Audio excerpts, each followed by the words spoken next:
Hello, everyone. Manuela Marcheggiani from Isomers Skincare. Welcome to Isomers TV. I'm a cosmetic chemist with over 35 years experience and in the skincare industry. So we are here to answer your questions and concerns about how pregnancy affects your skin. So this is the topic today, how pregnancy affects your skin. Today's show is focused on pregnancy skincare. If you're currently pregnant or trying to conceive, yes, your skin changes. It's perfect time to learn how to care for your skin and navigate those hormonal changes. The hormones do change and change a lot, and it's surprising. We'll address everything from melasma, acne, and stretch marks. The other one that I also wanted to address was hair loss, but I don't think we're actually going to get to that. Maybe just a little more on the side, but mostly it's going to be about the skin. Melasma, acne, and stretch marks, hyperpigmentation. Before we dive in, don't forget that we're live every Thursday at noon Eastern. Comment below. So this is really important. I need information from you. Can you please like, share, and subscribe, and comment below with your questions, your skincare questions, your business questions, your lifestyle questions that you think that we could answer in a very helpful, proper way for you, or help explore those conversations with you. And let us know what topics you want to see in future episodes. You're going to drive a lot of the content here. So it's important that you participate, right? So we can drive this content. Follow us on our socials and we'll have all the information linked below. And so we have daily tips, we have fun, interactive opportunities, we have sales, we have special announcements. We have a lot of interesting things going on at Isomers Laboratories. Going to bring you more behind the scenes, more into our community, more really empowering you with information, education, friendship. So now let's get started. All right. Key concerns during pregnancy.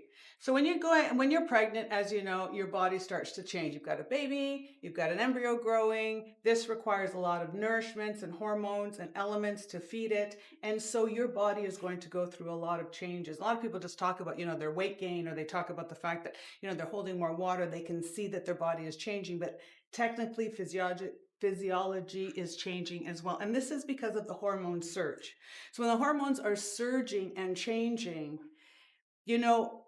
most people will talk about the fact that they have certain things that are happening to them. And there'll always be a small group of people saying, but the actual opposite happens to me. So although this is a general rule of these changes in the skin, sometimes you've got a problem, it actually goes away during pregnancy. And then for some people, they're pregnant and they get a problem, right? The good thing is when you have, like, for example, melasma, don't have melasma, then you're pregnant and you have pregnancy mask, chances are after the pregnancy, that goes away, right? So things that happen during pregnancy are usually temporary. And temporary is 9 to 18 months. 9 months up, 9 months down. So if you start noticing your pigmentation changes during pregnancy and you think, well, now I've had the baby, it should change and go back to normal, it'll still take about 9 months on the other side. Just think about that as a process, right? So what we have here first, melasma in pregnancy. Melasma, commonly referred to pregnancy mask, will usually happen on the forehead. I had it here. I had like a pregnancy mustache, right? This is very common, 15 to 50% of pregnancies. So this has nothing to do with the fact that you're wearing sunscreen or not wearing sunscreen. This is a hormonal issue. So what's happening here is that the hormones are triggering the melanin in your skin. And the melanin it's reacting to the fluctuations in the hormone level, right? This is very common. Now, a lot of times people are wanting to treat this.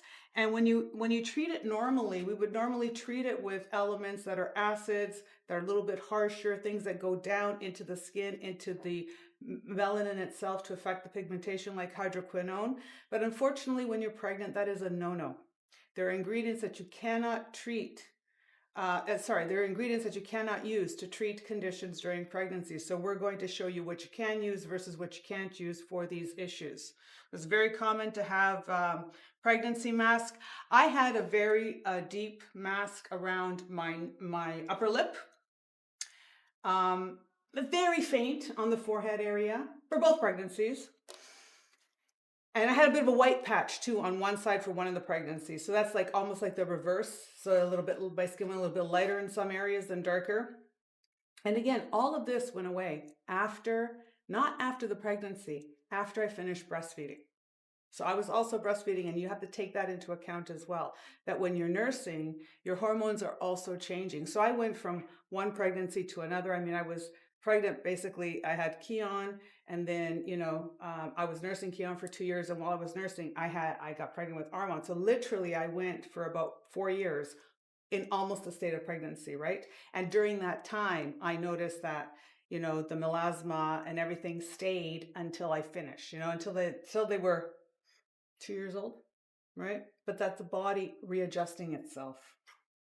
Another thing that's very common in pregnancy is acne. Why? Because with acne, there's an increase in sebum production. Just like when you're a teenager and you have, your hormones, the testosterone or the elements in there, the oil production increases. Same thing happens with pregnancy. And I actually believe also that when you're pregnant, your microbiome changes, the microbiome needs are changing, the bacteria is changing as well. If you tend to notice that your skin gets more sensitive. I was getting itchier when I was pregnant. So that also shows a sign of sensitivity and vulnerability. And that also is directly related to the microbiome. So you're going to have more bad bacteria being able to overtake the good bacteria, causing more breakout and acne. So you notice that you're going to have acne. And again, you may find that you have acne on the face, all over the body, uncomfortable areas. You can have painful cystic acne as well that really, really are disturbing. The thing is, with pregnancies, things that really work very well for acne are the retinoids, are the, retinoic acid, the tretinoin, all of those elements, and all of them are a no during pregnancy, right? And funny, when I was pregnant, I used to juice. I still believe in juicing. So I used to juice, and I used to make not maybe it was about 16 ounces, so about 2 8-ounce glasses of juice every day, right? And in this juice concoction, because I was older, I was a geriatric pregnancy, right? I was 35 when I first got pregnant. And that was because I put my life on hold, right? Building the business before having kids. And then I thought, okay, when time is perfect, now it is, kind of thing. And in hindsight, I wish I'd started earlier, and I wish I had, I love my two, but I would have had another 4 easily. I wanted a teen because I think it's one of the best things ever. So congrats to those who have a ton of children and have the time for them, because I think it's a blessing. But I really wanted to do it right. So I really, really focused on my food, and I focused on nutrition. And I think that this is really important, especially when you're talking about acne, because I am an acne sufferer and I have very sensitive skin. They also thought I had lupus when I was growing up, right? So I do react a lot. So I wanted to juice. Being older, I also wanted to juice. And in my juicing, in my enthusiasm, I had cucumber, celery, kale, spinach, parsley, lemon, ginger, 1 green apple, and carrots. Now that sounds pretty good, right? And then halfway during my pregnancy, I realized, what the F am I doing? Carrots? And I was doing like 4 to 6 carrots in every juice session. That means my vitamin A content was through the roof. Which means, what is vitamin A? Vitamin A is those retinoids. I went to my doctor shaking. I was terrified, thinking, oh my gosh, I'm not putting stuff on my skin, but in my body, I was eating all of this. And it was the beta carotene, which converts to vitamin A. The good thing about the body, and what really was important at that time when the doctor sat me down and calmed me down, because I was very, hysterical at that point, was that your body's converting what it needs. The rest, it was just going through you. So I wasn't, causing something bad or damage to happen in my skin, but I was nervous about it. So although the body was only taking what it needed and got rid of what it needed and left the rest as beta carotene, didn't turn into vitamin A, I want you to be aware of everything you are eating as well as what you're putting on your skin, because you're going to focus on not having the retinoids, not having the hydroquinone, looking for the right ingredients to put on topically. But topically only goes to a certain level in the skin, whereas when you're eating something, it's going much more systemic. So be also very mindful of what you are eating and opt for proteins and opt for hydration, right? But acne is one of those things, again, with the surge, and so this is a really good time to practice good hygiene, gentle hygiene, and patience, knowing that this too shall pass. This is a temporary thing. This is showing that your body is actually, you may not like it, but it's showing that your body's working and it's doing what it's supposed to do, right? The other thing is, and here we go, the stretch marks. And you can have the stretch marks. We have it on the belly. So your body's expanding, your skin is stretching. You know, when you get, and I see people do this, and it drives me crazy. I have this thing, but when I watch people do laundry, and they're hanging up their t-shirts, and they take the hanger and they put it through the neck. Instead of feeding it through the bottom up, they put it through the neck and they stretch the neck out. Then it misshapens that shirt, right? This is what's happening to your body in essence. Your body is gaining weight. It's stretching out and it's going to misshape your collagen. It's going to stretch your fibers. And in some instances, it will stretch out and come back. But in some instances, you will see what they call striation. A striation is what these are. These are stretch marks. A striation is exactly where the connective tissue has disconnected. It's actually ripped. So you've created a version of a wrinkle. You've created a version of either absence of collagen or damage to the collagen. And then you want to help to reconnect it. So stretch marks are telling you, one, that the skin has stretched beyond its capacity. It's stretched further than it was supposed to. To help your skin stretch, you should be hydrating, moisturizing, giving your skin elements to improve its elasticity. Some people are predisposed to stretch marks. I notice some, even young boys with stretch marks when they go through growth spurts. That to me shows that their collagen, their connective tissue is not they don't have enough protein, they don't have enough hydration within their cells, and it's stretching very, very quickly and ripping, right? With stretch marks, and you get this on, and you'll get them on the breasts as well, because they're going to grow, they're going to expand. You're going to notice on the sides, you know, not just the belly, the breast area too. So you want to work on the collagen, right? The best things here too is keeping that skin in very, very good condition. All right, key skin concerns during pregnancy. We talked about those, yeah? Did I even announce it? I'm supposed to be announcing these in segments as we're learning how to pace these podcasts. And if you have any questions and comments, we'll get to that too. How your skincare routine changes during pregnant. When you're pregnant, it's crucial to change your skincare routine. And so you want to be able to avoid and minimize risks or complications. So you have these things happening to your skin. So we want to talk about what is going to be the ingredients that you'll be using for your skin, what you can and what you can't use. Isomers product recommendations. So pigmentation for the face, we recommend the 5% niacinamide booster. Niacinamide is an ingredient that you can use for pregnancy.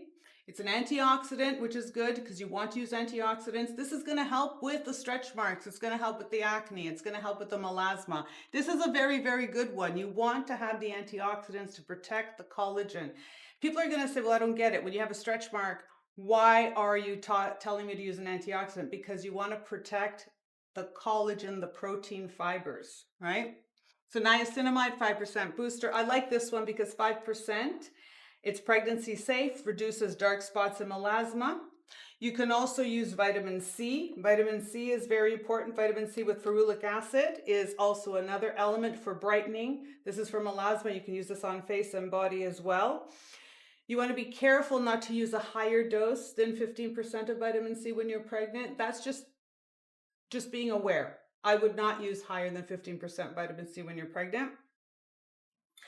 You can also use up to 14% azelaic acid here for melasma and pregnancy mask. Pigmentation on the body, again, same ingredients. We're talking about the niacinamide, the vitamin C, the azelaic acid. I like to also include, and this is what I used myself personally when I was pregnant, was the glutathione.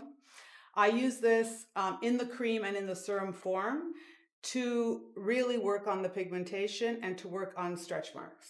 And I don't have not one stretch mark.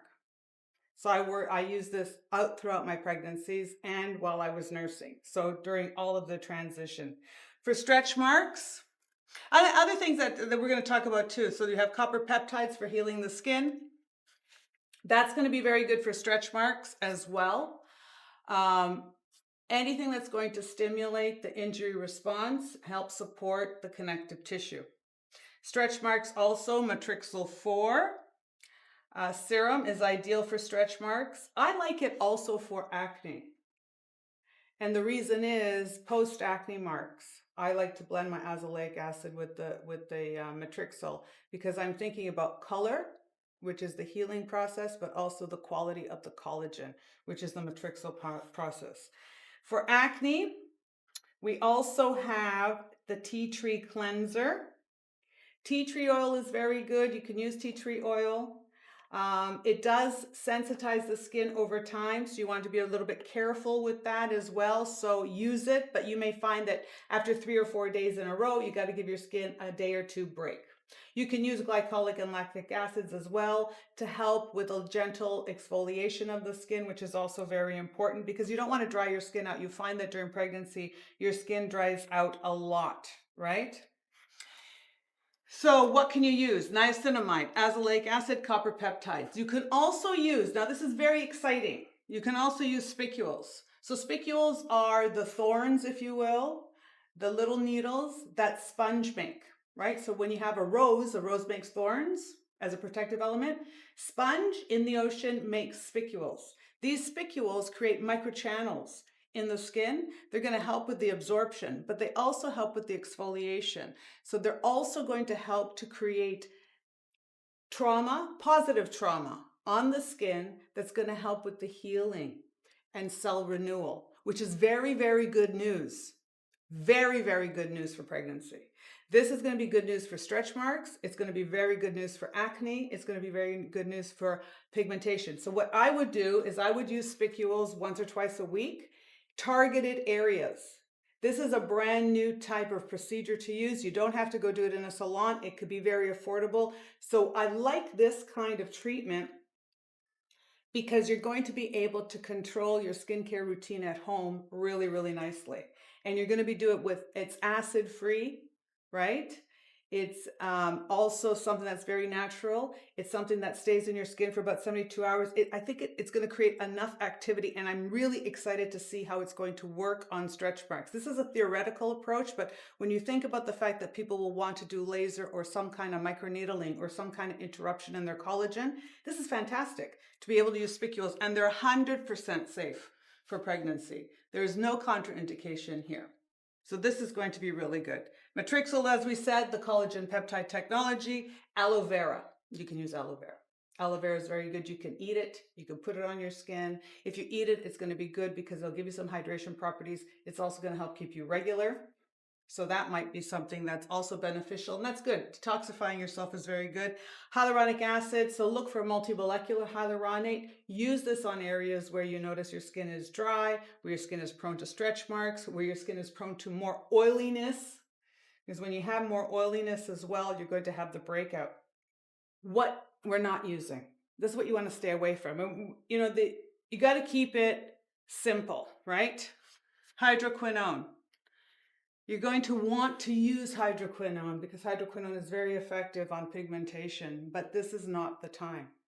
You take a vacation from this for a year while you're pregnant, while you're breastfeeding. Don't do it. It's not worth it. It really isn't worth it. You could be using spicules. You could be using other things, antioxidants. This is not where you need to go. Some people are going to see, you know, the risk reward. It's too high of a risk for minimal reward. Salicylic acid. Salicylic acid, huge disparity, huge difference in opinion on yes and no. I say no, especially because people are using a lot of off-market salicylic acid, over 2%. They're leaving it on their skin. This is, the BHA technology. You don't want to go there. So again, opt out of salicylic acid. If you happen to have a cleanser that has a very low dose of salicylic acid that you're washing your skin a couple of times a week and then rinsing it off, that should be okay. But do not leave it on. Do not overuse it. Be very careful. Just like my story that I was telling about the juicing and the vitamin A, the beta carotene and all the carrots. Now that you know that it's there, it starts to build up worry. And one thing, the best thing you can do is follow good procedures so you're calm, because you want to be calm during all of this. You don't want to have all this. I really believe that, the tension and trauma and excitement also sends messages through your cells. And that becomes an experience for during your pregnancy and for your baby. So you want a happy baby. You want one that's at calm and at peace. You got to be calm and peaceful as well. Retinoids, vitamin A acids, retinoids, retinoic acid, tretinoin, all of these are a no. These are dangerous. They do cause the deformities. They do cause issues. Of course, you've got to use them in high dosage, but everybody is different and everybody does experience things differently. So although you may say, well, I have a friend who used it and they were fine. Yeah, but you're not the friend. You're not the situation. There's so many times that it's just better to opt out. For me, it's like simple. Like people say, when can I bounce back in? Wait. Nothing is that important, more important than a healthy, happy baby and a healthy, happy you, right? And that's something that I think, you take, as I say, 9 months up, 9 months down. So 18 months. Say no to these things. Say yes. There's so many options and ingredients that you can say yes to, right? So, conclusion, are we good? Do we have any questions? Yeah. Yes. Okay. Well, let's go to questions, question and answer right now. Let's go. First question is, if I have hormonal acne, can I follow the same routine as a pregnant woman? You can. If you have hormonal acne, you can follow the same routine as a pregnant woman, which means what? Which means you're going to use the gentle cleanser, you're going to use a spicule technology, you're going to use something that has niacinamide and azelaic acid. Absolutely, you can. You also have the ability to go into using something like a retinoid because you're not pregnant, it's hormonal, but you're understanding that it's the hormones guiding. So it's the surge. It's almost like having a factory making more of something that you don't need that much of. It's extra supply at that point. So this one's a bit of a recap, but what are the different remedies for the removal of stretch marks? Different remedies for removal of stretch marks. Okay, so the best things. So you're talking about stretch marks. Your skin has now stretched. It has torn. I always like doing it like this. I like looking at it like, here's your skin, and it's a stretch mark, right? So now you can see some stretch marks, the striations are very wide. We cannot mend this back together again. Someone who tells you that they can, they're lying to you. It never comes back together again, right? But what we can do is we can strengthen the skin and bring it very close together. So it becomes a hairline, right? So it becomes almost invisible. And how do we do this? There's a couple of ways of doing this. One, you've got to create some stimulation. You have to create activity into that area. So you need some kind of microdermabrasion, exfoliation, stimulation, right? So spicules will do this. Other things that are going to do this are going to be something like the azelaic acid will help you do this.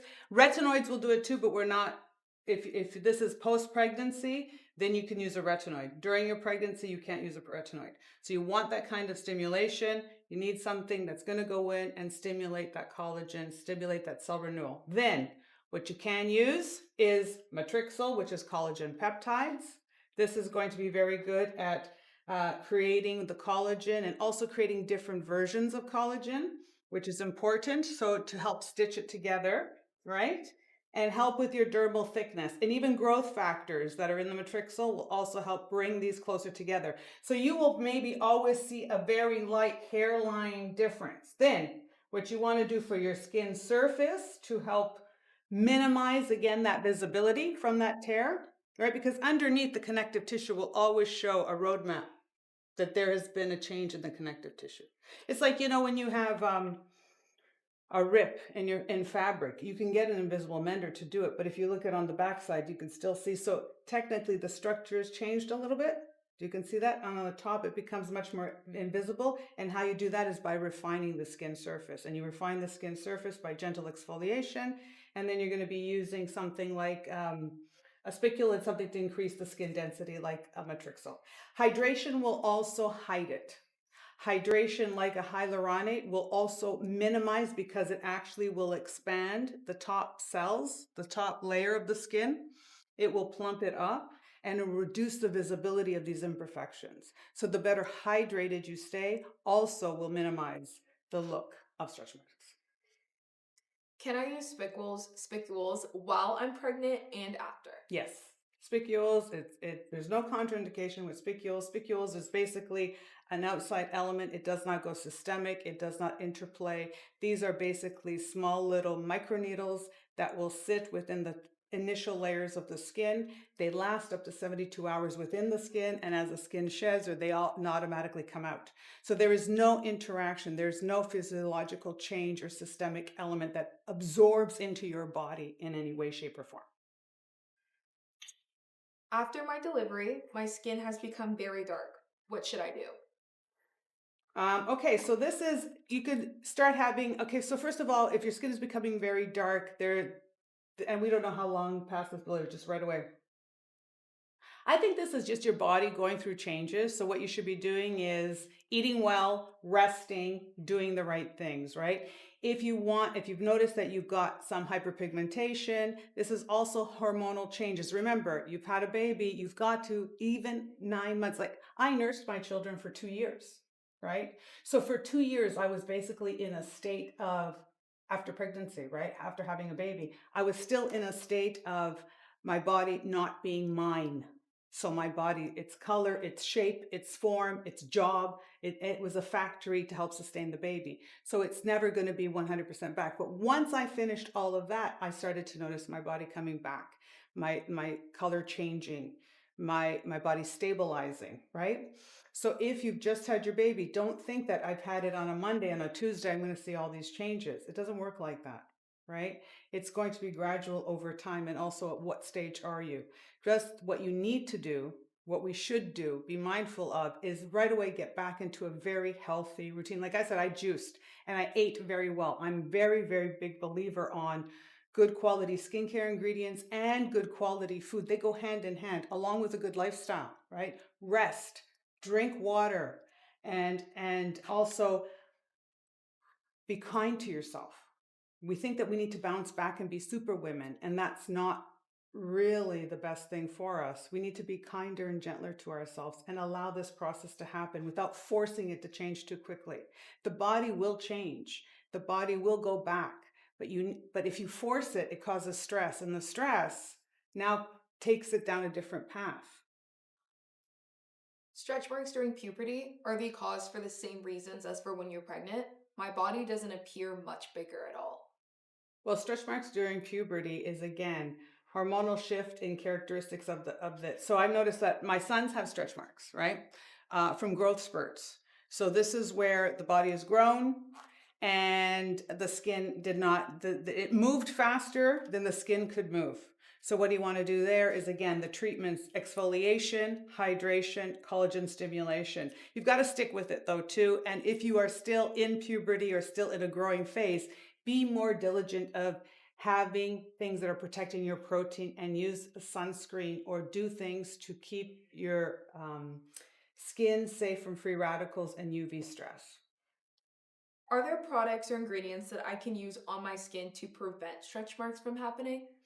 For me, things that will help prevent stretch marks, and this is what I tell, and a lot of my girlfriends who are going through pregnancies would come to me right away. I just got pregnant, and they're not even showing. And what do I use? So I always guided them to the Stem Genesis serum, the glutathione high potency serum. This is where I sent everybody for pregnancy. As soon as they got pregnant, it was like, here you go, have one of these. If they had the larger matrixyls, also with the bonus size, anything that is antioxidant and stimulating the collagen, put those serums on. A lot of times people were used to use, cocoa butter or Vaseline. Those are good for the hydration and for the flexibility, but they're not building. So that's going to help a little bit because it keeps things flexible, but they're not helping to stimulate collagen and helping with the repair, right? It's only just to keep it lubricated. So now we know more, right? And for me, it was always the antioxidant and a growth factor, a collagen stimulant. So I would recommend this. You could do it in serum or cream, the glutathione. Is it true when you're conceiving you also can't use retinols?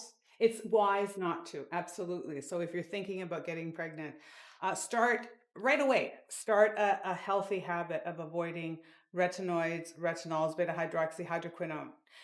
You want to think about that, like try not to do any of that a good 6 months before, right? Start if you're in that mindset, if there is that high probability, start taking those active steps to eliminate these things from your life and just say, these things are on the shelf for a year, for 2 years, for 3 years. You come up with your number. For me, mine, they were on the shelf for 4 years, right? Because of the 2 pregnancies and the breastfeeding, right? But it was 4 years. I didn't even look at these.